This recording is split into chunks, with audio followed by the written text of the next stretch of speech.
皆さん、こんにちは。リアニです。そして、今日は Ielts の listening について話をします。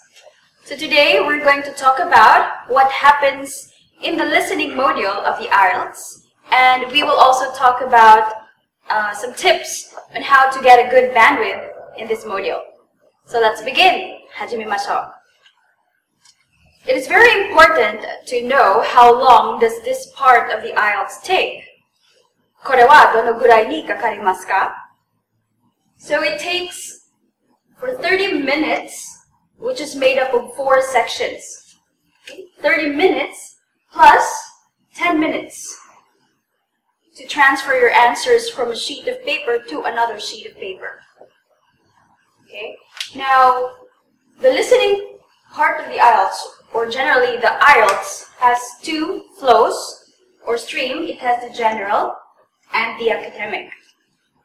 So for immigration, they use the general, and for universities and colleges in England or in Canada, the academic is used.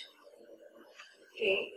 So for the general and the academic in this part of the Ielts, it has the same task.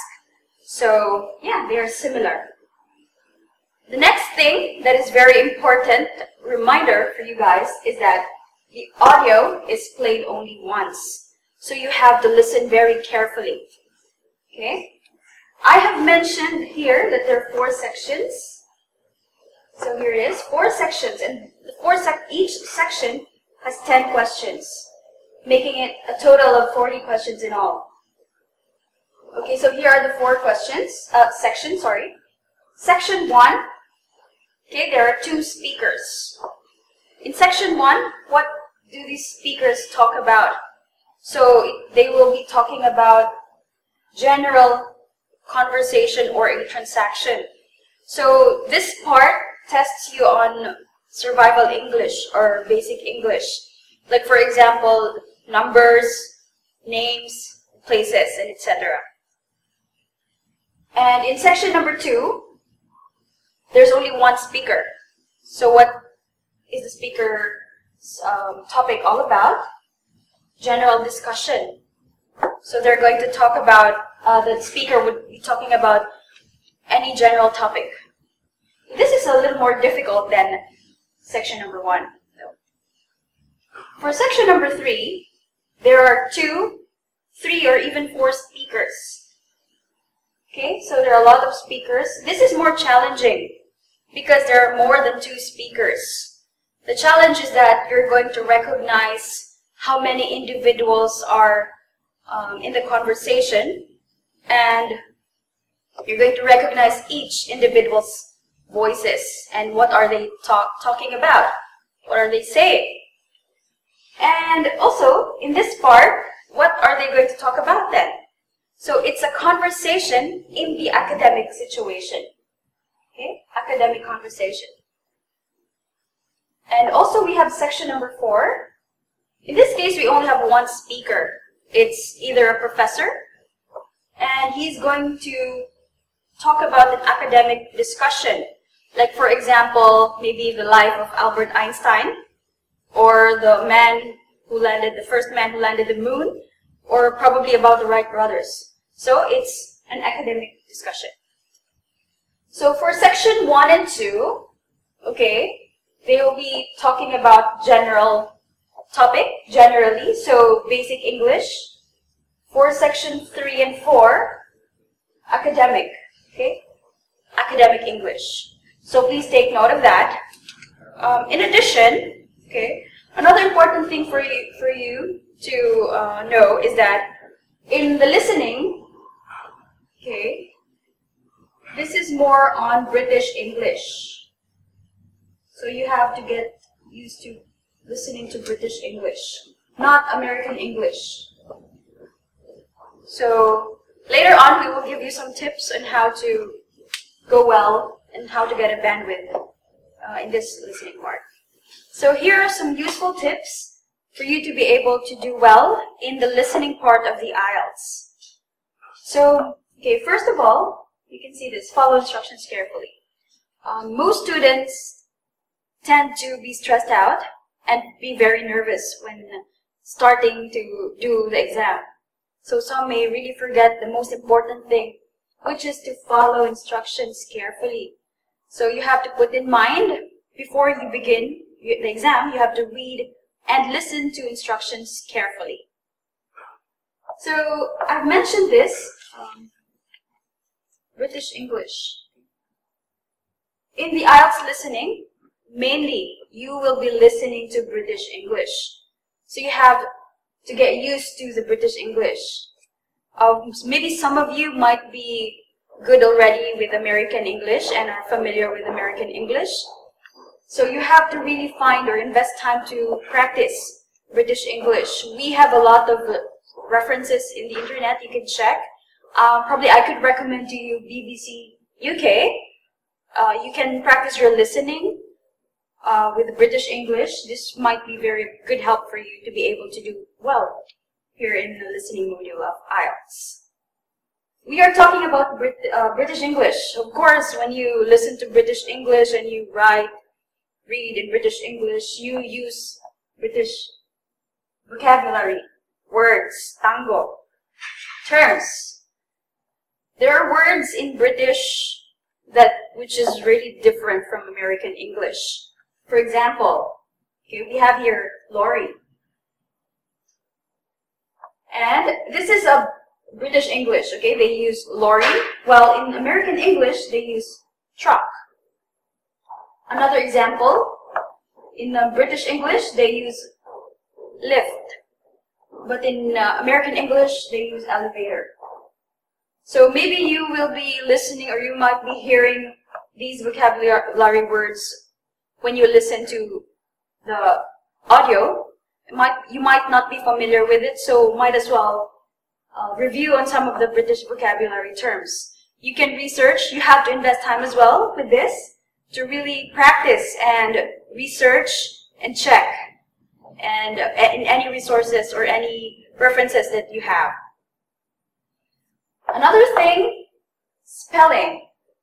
Okay, this is listening though, but you may also use your reading skills and your writing skills. Of course, when you write, you have to write appropriately with the correct spelling. So this one you also have to practice, okay? You have to learn spelling rules. Okay. Another important thing is you have to be very keen on the number of nouns. When you say number of nouns, you mean plural or singular. Fukusu, hansu, chui. Be careful, okay? Kore kyotsukete ne. Plural versus singular. Maybe it's kind of difficult when you listen to the audio. Rolling, you might not notice. Say for instance, the speaker is saying street, and you thought it's streets or the other way around. So another example, okay, this is different form though, but I think this is it's much easier than listening to just with the S. This one is different, child, and of course plural is children. This is easier to notice. But if for the S, you have to recognize it and be very keen and observant when you try to listen to the audio rolling. It's only one word, one letter, but it could cause a big effect on the sentence structure. So be very careful with plural or singular. Okay, another thing is practice. Practice test. Well, practice. You have a lot of resources to check. We can use the internet or books, whatever you have. Of course, first, when you practice, you might not get it perfect. So, gradually, little by little, you get used to your material, and you might get perfect.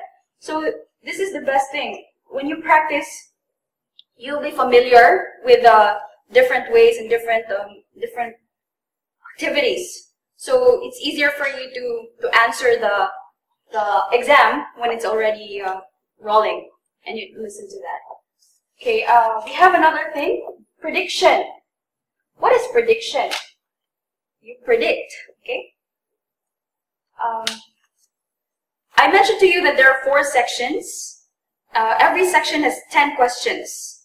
At the end of every section, you are given time to check your answers, and you can also review or have a sneak peek on the next set of questions.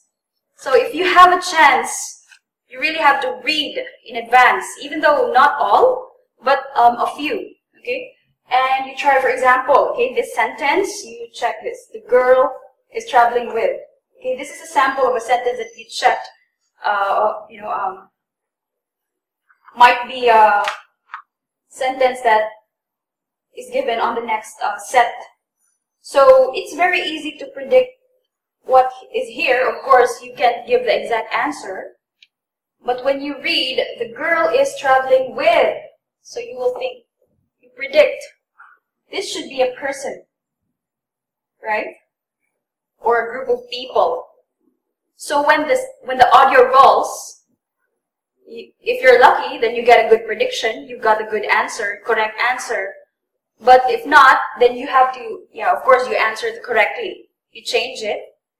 The good thing here is that you prepared in advance, so it would be easier for you to answer. You have a good chance of getting a good answer or correct answer in this. Part of prediction is this, another one. It's important to really know the different parts of speech. Of course, we have the verb, the nouns, adjectives, and adverbs. So you have to be keen as well on the sentence structure.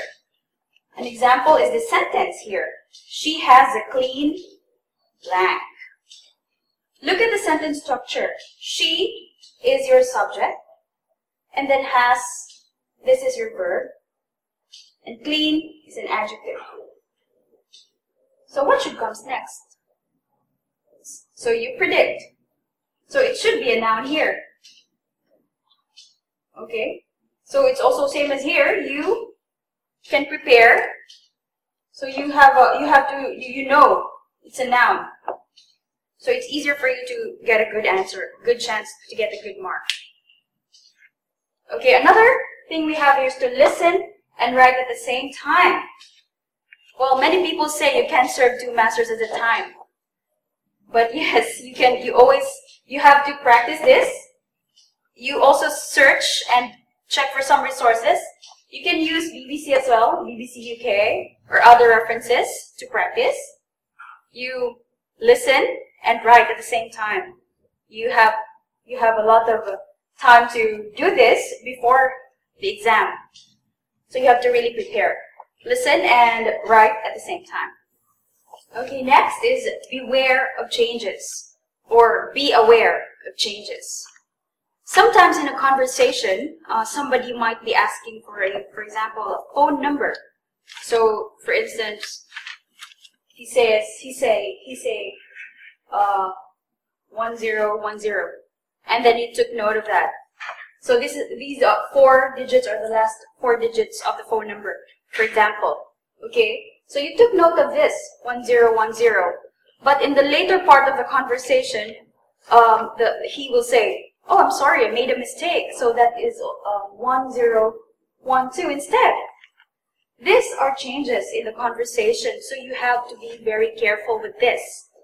Okay, take note. This happens a lot of times. Maybe not only for phone numbers, but also in other information, like, for example, address, social security numbers, birthdays, and other information. Okay. Next is to listen to group numbers. Are you able to listen to group of numbers really well?